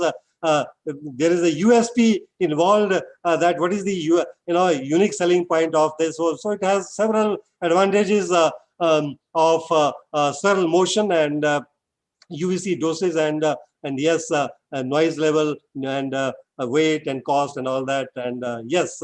So to conclude, because I have another meeting, they are calling me, so that is why I was a little fast. Otherwise, it could have taken almost 1.5 hours. So, but nevertheless, as I said, as the ventilation rate increases, the probability of infection decreases. And yes, this figure has been published in one of the peer-reviewed journal. So it has been put in a website also, and spotlighted in the international magazine. And yes, to reduce the risk of cross-infection, we need to have air ventilation rate. And yes, if we particularly in urban areas, we cannot have full windows open because of the pollution, then we have to use MERV or HEPA filters, as I told you in the beginning. And as I said, not all intervention will work in all scenarios. We have to, as an architect, we have to use these interventions in a very professional manner. And in case if you are introducing the outside air, we have to eliminate the HVAC air recirculation and use filters, and use fans to increase the effectiveness of open windows, and ensure ventilation systems operate properly and provide acceptable indoor air quality for the current occupancy level for each space, and adjust the HVAC systems to increase the total airflow to occupied spaces whenever it is possible, and turn off any demand control ventilation. This is again very, very important. DCV control that can reduce the air supply based on occupancy and ensure that restroom exhausts are functional and operating at full occupancy when the building is occupied. And all these are very, very important. And we are in the next stage, we are also retrofitting air-conditioned buses, and already MOU has been signed with all the bus operators, and hopefully we will be retrofitting around 1 lakh buses across the country, and also railway coaches. That is the another target. That is the so futuristic research. Carbon capture, utilization, and storage is another line which we are tying up with the Reliance Industries Nano Engineer Concrete, where we are talking about life of 400 and 500 years. Then net zero carbon building, net zero energy building, carbon neutral buildings, and many others. And we have linkages with the Government of India, where CBRI and CSIR is contributing in a central vista. Many important buildings like Ram Temple, and many buildings that are there. So that means so at the end I can thank all my seniors, the DGCSIR directors of all the labs of CSIR, my S&T staff of CBR and students. And for any query, any detail, you can write to Director CBRI or to me at Ashok Kumar @cbri.res.in.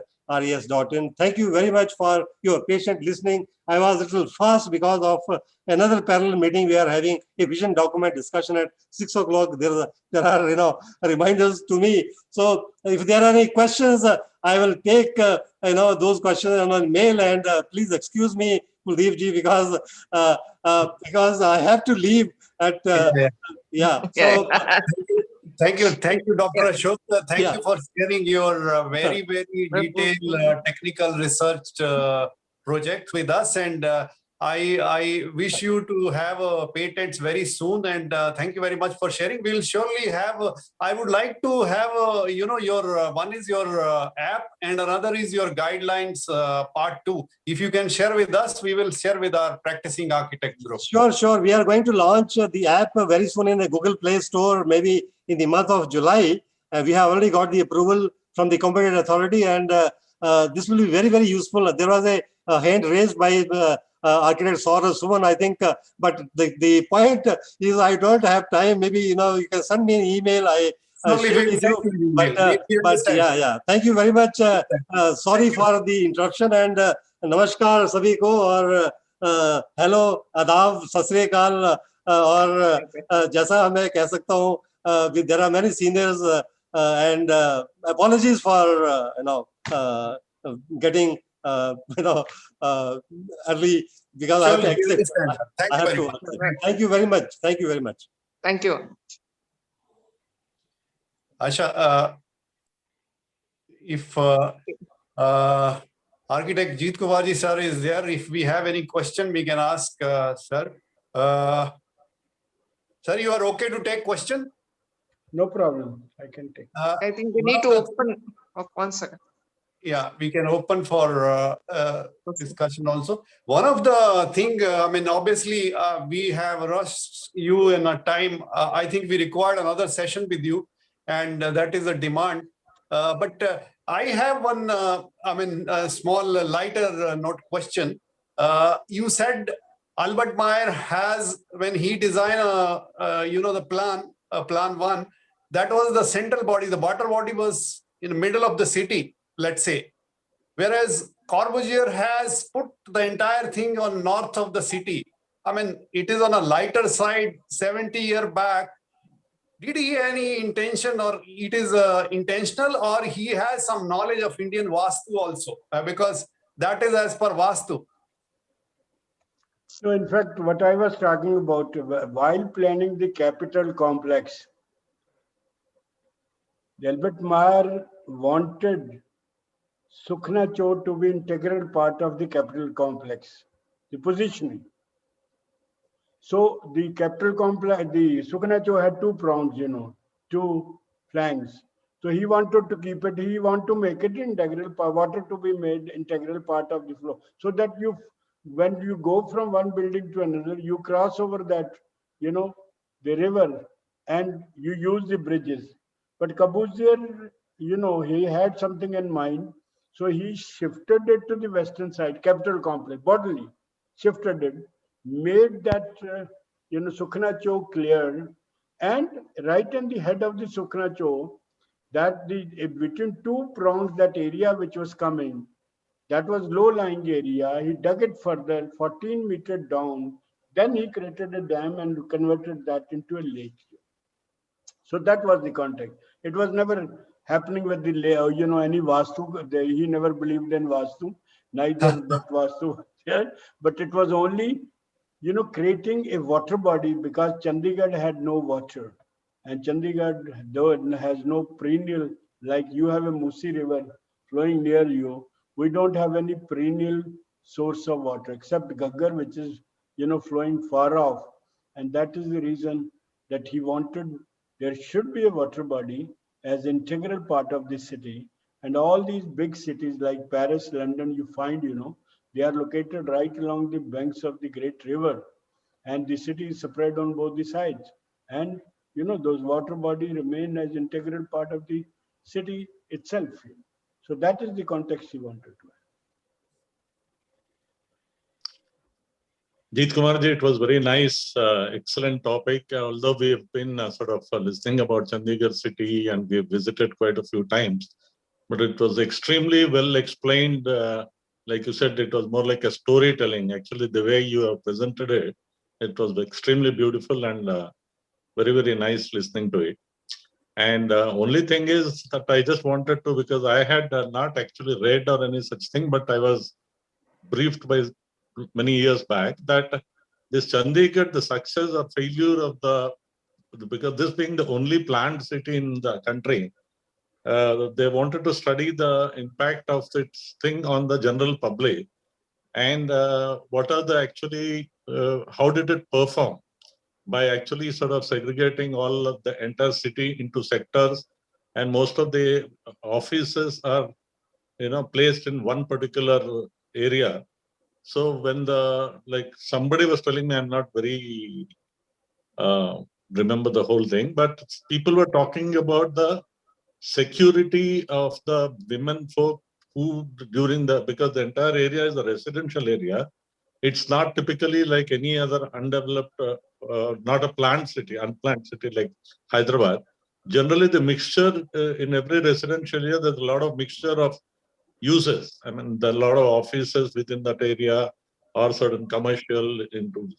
But whereas in Chandigarh, it was in many years back, of course, now there is a lot of mixture of certain activities that come into the sectors. But initially, was there any problem of safety and security concerns, which was felt during during probably the early 90s or something like that, which you know of, because since you've been living there for many years? How was the transformation of quality of life? Because living in a totally a planned environment, was there any pluses or minuses which you felt that should have been addressed? Right. In fact, I have stated, Chandigarh is not a planned city, it's a designed city. So it's a designed city. In fact, you can't plan a city within 96 hours. It was only an architect doing the job. He had no background. He had never come to India. He had no data, He never knew what kind of culture are here. But surely they had the kind of knowledge and understanding how a city should go. That's what he was trying to put all his experimentation and all his knowledge in which he had worked, at the Radiant City. He wanted to experiment in Chandigarh, and Chandigarh gave him all the free hand to do the experiment. So the analogy at that time was plan the city on the basis of a, you know, pure land use planning. You don't mix the land use. You only have clearly defined area, residential, commercial, industrial, institutional, etc. So that was one concept, which he followed. And within that concept, he wanted, sector remains the basic unit as I explained. He wanted sector to be developed as a city within a city. Okay. So that's what, it's a very good example. You are have all as, these four activities which I was trying to explain, that's living, working, care of body and spirit and circulation. And Kabuto said, let's find a container for all these activities. And once you are able to put that container in certain order, you are able to plan the city. And the container was sector, of course. But he made sure that sector, in each case, for all these, the city center was also the sector. The capital complex was also conceived as a sector. The university was also put in a sector. Similarly, industrial area was, put in a sector. So sector remained the basic format. And basically, he did not plan the sector. The sector was planned by J.N.B. Drew. So the first sector was planned, sector 22. That was planned by that lady, J.N.B. Drew. And that became the mark of what it is. So it's like Caboose had no role in planning, etc. So he was doing only the guiding and other people did it. But, despite that, once they defined the structure of a sector, and it fixed the size of 1800 meter by 1200, he mandated, that this sector should remain self-contained. That means there must be shopping, there must be school, there must be healthcare, there must be everything which is needed day to day on day-to-day basis, and that should be within the four walls of a sector. You don't need to go out. You have sufficient housing, open spaces, commercial area, and everything. Only for specialized need, Suppose you want to go to a cinema, or you want to go to a theater, and then you go out of the sector. Otherwise, you don't need to go out. So that was the concept he followed, And unfortunately, there was that time, the first plan, which was prepared by Albert Meyer, he wanted shopping to be on the both sides. Where Caboose said, no, they should not be given. It should be given on one side. For the simple reason, people will be crisscrossing and there will be more accidents. And it will create a problem. So ultimately, they agreed to that. And in fact, Albert Meyer never wanted to sign the plan revised by the Le Corbusier, because he said, I finalized the plan, the government has approved, and the job of the contract with the Corbusier was to implement that, So ultimately, Corbusier said, okay, no problem. I'll do two sectors for you. Sector 7 and 8 in Chandigarh, there are two sectors which have been planned on the analogy of super blocks, as a concession to Albert Meyer concept of earlier plan. And he said, I'll do that. That's where the Albert Meyer signed that document and allowed the Caboose to it. So there are a number of things, the city was supposed to have a cooperative system of food supply. Can you believe it? Chandigarh, the Corbusier said that this city will have its own system to supply food, and it will be done on cooperative basis. Every day you get milk, get you food, etc. And he even proposed the agency which will do it, and that will, take care of this. So many, ideas which are still hidden in the files of the Chandigarh that have remained, that has not been implemented. He even suggested, on the western side of the city, where was Pateli Rao, he says, there will be that a horse, what we call it, horse racing for that. That will be set up. Race course, sir. Race course. He Race says race course will be set up, and he said, the refuse of the horses will be used as a fertilizer to grow vegetable, and that will be supplied to the city. So he goes into a lot of, fancyism, but he was very clear, he said city has to be a finite city, and city has none, you can't expand the city. You have to be within the four walls, whatever is it. If anything happens, the population, anything goes wrong, surely you should have mechanism. And he told the government, he wrote that time, in 64, he writes a DO to the government. That's the stage 3. That means re-densification of stage 1 has arrived. Right. And he said, I want the approval of the government so that I can work out the system, that without compromising quality and without compromising the open spaces and without compromising with the impact on the infrastructure, the city should be able to accommodate people more than 5 lakhs. But this has never been done. Chandigarh has never considered that. And even, he at that time gave the concept of, this mass transportation. So he worked in, he has, in 1960, he evolved a plan, and he said there will be 3 types of buses which will be there. There's a larger buses on the major axis, the medium buses will be on the other V3, and within the sector you have a mini buses. So you will have 1 ticket, you will have 2 changes maximum to go anywhere, and you will reach the destination. They will be all running along in one direction, up and down in that area. And even that extent, but that was never implemented. And many people don't know that he evolved a, mass transportation plan, only bus-based at that time. Oh, thank you, sir. That's very informative. I mean, I think we can go on, but because of want of time, we want to limit this talk today. But people who have stayed there, I think we have left this quality of life things. I mean, obviously, Chandigarh quality of life is very different from other metros of India. So thank you very much, Ajit Kumar, sir. I would like Asha Acharya to give a vote of thanks.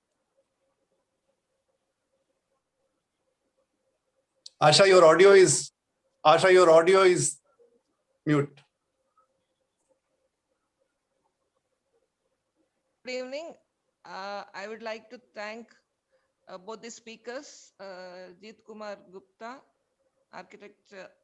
It was very interesting to hear about Chandigarh, and architect Ashok Kumar. It was very interesting to hear about the ventilation of the refitting of ventilation, which is the need of the hour. And I would like to thank the IIA Telangana team and all the participants who attended for the last 2.5 hours patiently. Thank you very much. We will like to meet you in the near future. Thank you. Thank you. Thank you very much. Stay safe, stay healthy. Thank you. Thank you, sir. Thank you. Thank you, Udayji. Thank you, sir. Thank you very much for very nice. It was very nice presentation. Thank you very much. Thank you. Hope sometime, I'll make a detailed presentation, because Please. this was time I need 1.5 to minimum 2 hours to explain the total concept of this. Sure, we will do that, sir. Sure. Sometime we'll do. We can plan for a college students also. Maybe we can plan for students also. Sure. I have a book, that's, it's an e-book. I'll share with you, and that is on making and unmaking of Chandigarh, a city of 2 plans. And that gives you total background, what is happening and what is going to happen, even futuristic. Those articles, there are 10 to 12 articles which are there. And even compare is that had the first master plan implemented, what the city would have been like, that has been. It will be interesting reading. Yeah. We'll share with you. I'll share with you. Right, sir? Thank you. Thank you very much, sir. Thank you very much.